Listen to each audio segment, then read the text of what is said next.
Hi all, അസ്സലാമു അലൈക്കും. Welcome back to our channel. ഇന്ന് ഞാൻ വന്നിട്ടുള്ളത് കുക്കറിൽ വളരെ എളുപ്പത്തിൽ ചെയ്തെടുക്കാൻ പറ്റിയ ഒരു ഗീ മൈസൂർ പാക്കിൻ്റെ റെസിപ്പി ആയിട്ടാണ് കേട്ടോ. ഒരുപാട് തവണ ഞാൻ മൈസൂർ പാക്ക് ചെയ്ത് നോക്കിയിട്ടുള്ള ആളാണ്.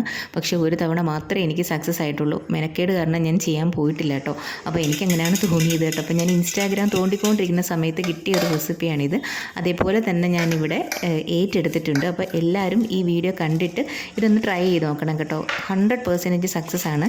ട്രൈ ചെയ്യുക മാത്രമല്ല, ഇഷ്ടപ്പെടുകയാണെന്നുണ്ടെങ്കിൽ വീഡിയോ ഇഷ്ടപ്പെടുകയാണെന്നുണ്ടെങ്കിൽ തീർച്ചയായിട്ടും ലൈക്ക് ചെയ്യാനും ഷെയർ ചെയ്യാനും കമൻറ്റ് ചെയ്യാനും സബ്സ്ക്രൈബ് ചെയ്യാനും മറക്കല്ലേ. അപ്പോൾ ഇതിന് വേണ്ടിയിട്ട് ഒരു പാത്രത്തിലോട്ട് ഞാൻ 1 കപ്പ് കടലമാവ് ചേർത്ത് കൊടുത്തിട്ടുണ്ട്. ഇത് നമുക്കൊന്ന് തീ കുറച്ച് വെച്ചിട്ട് റോസ്റ്റ് ചെയ്തെടുക്കാം കേട്ടോ. അതിൻ്റെ റോസ് സ്മെല്ലൊക്കെ ഒന്ന് മാറിയാൽ മതിയാകും. കൂടുതൽ നമ്മൾ റോസ്റ്റ് ചെയ്താൽ ഇത് ശരിയാവത്തില്ല കേട്ടോ. അപ്പോൾ ഇതേപോലെ ഞാനിവിടെ റോസ്റ്റ് ചെയ്തെടുത്തിട്ടുണ്ട്. ഇതിന് ശേഷം ഇത് നമുക്കൊന്ന് അരിച്ചെടുക്കാം. ഈ ഒരു പ്രോസസ്സ് സ്കിപ്പ് ചെയ്യല്ലേ. അപ്പോൾ നല്ലതുപോലെ ഒന്ന് അരിച്ചെടുക്കണം. അതിൻ്റെ ആ ഒരു തരികളൊന്നും വരാതിരിക്കാൻ വേണ്ടിയിട്ടാണ് കേട്ടോ. അപ്പോൾ അതിന് ശേഷം ഞാനിവിടെ 1 ടേബിൾ സ്പൂൺ മിൽക്ക് പൗഡർ ചേർത്ത് കൊടുത്തിട്ട് ഒന്ന് മിക്സ് ചെയ്ത് മാറ്റി വെച്ചിട്ടുണ്ട് കേട്ടോ.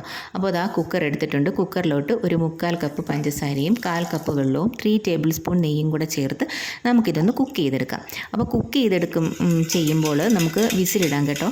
3 മിനിറ്റ്സ് മാത്രമേ കുക്ക് ചെയ്യാൻ പാടുള്ളൂ. 3 മിനിറ്റ്സിന് മുന്നോട്ട് പോയാൽ അത് ശരിയാവത്തില്ല. അപ്പോൾ എന്താ പറയുക, ടൈമർ ഇട്ടാൽ നല്ല സക്സസ് ആവും കേട്ടോ. ഞാൻ ടൈമർ ഇട്ടാണ് ചെയ്തത്.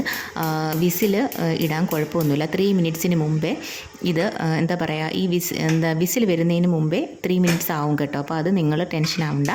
അപ്പോൾ എനിക്കിപ്പോൾ ഇതേപോലെ ഇവിടെ സെറ്റായിട്ടുണ്ട്. അപ്പോൾ ഞാൻ അതിലോട്ട് കടലമാവ് ഇട്ട് കൊടുത്തിട്ടുണ്ട് കേട്ടോ. അപ്പോൾ ഒന്ന് മിക്സ് ചെയ്തതിന് ശേഷം വീണ്ടും 1/4 കപ്പ് നെയ്യ് എടുത്ത് വെച്ചിട്ടുണ്ടായിരുന്നു. അത് കുറേശ്ശെ ആയിട്ട് മുഴുവനായിട്ട് ഞാനിന്ന് ചേർത്ത് കൊടുത്തിട്ടുണ്ട് കേട്ടോ. അപ്പോൾ ഒന്ന് ഇതേപോലെ നമുക്ക് മിക്സ് ചെയ്തെടുക്കാം.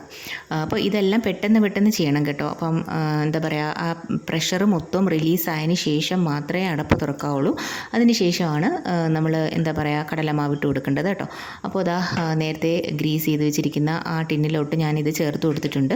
നമുക്കിതെല്ലാം ഒന്ന് സെറ്റാക്കി വെക്കാം കേട്ടോ. അപ്പോൾ സെറ്റായതിന് കുറച്ചൊന്ന് തണുത്ത് കഴിയുമ്പോഴത്തേക്ക് നമുക്കൊന്ന് വരഞ്ഞു കൊടുക്കാം കേട്ടോ. അപ്പോൾ ഇതേപോലെ ഞാനിവിടെ ഷേപ്പാക്കി എടുത്തിട്ടുണ്ട്. അപ്പോൾ ഈ വരയുമ്പോൾ കറക്റ്റായിട്ട് ഷേപ്പൊന്നും കിട്ടത്തില്ല കേട്ടോ. അപ്പോൾ ഷേപ്പിൻ്റെ ആവശ്യം നമുക്ക് വരുന്നില്ല, കഴിച്ചാൽ പോരെ. അപ്പം എന്താ പറയുക, ഇതേപോലെ നല്ല അടിപൊളിയായിട്ട് കിട്ടിയിട്ടുണ്ട് കേട്ടോ. അപ്പോൾ നല്ല സോഫ്റ്റാണ് ഇത്. അപ്പോൾ ഇത് ഇരിക്കും തോറുമാണ് അതിൻ്റെ ടേസ്റ്റ് നമുക്ക് അറിയാൻ പറ്റുന്നത് കേട്ടോ. അപ്പോൾ നല്ല സോഫ്റ്റായിട്ടുള്ള പെർഫെക്റ്റായിട്ട് എന്താ പറയുക, ഫെയിലാവാത്ത ഒരു റെസിപ്പിയാണിത് കേട്ടോ. അപ്പോൾ എല്ലാവരും തീർച്ചയായിട്ടും ഇതൊന്ന് ട്രൈ ചെയ്ത് നോക്കിയിട്ട് ഒന്ന് ഫീഡ്ബാക്ക് അറിയിക്കണേ.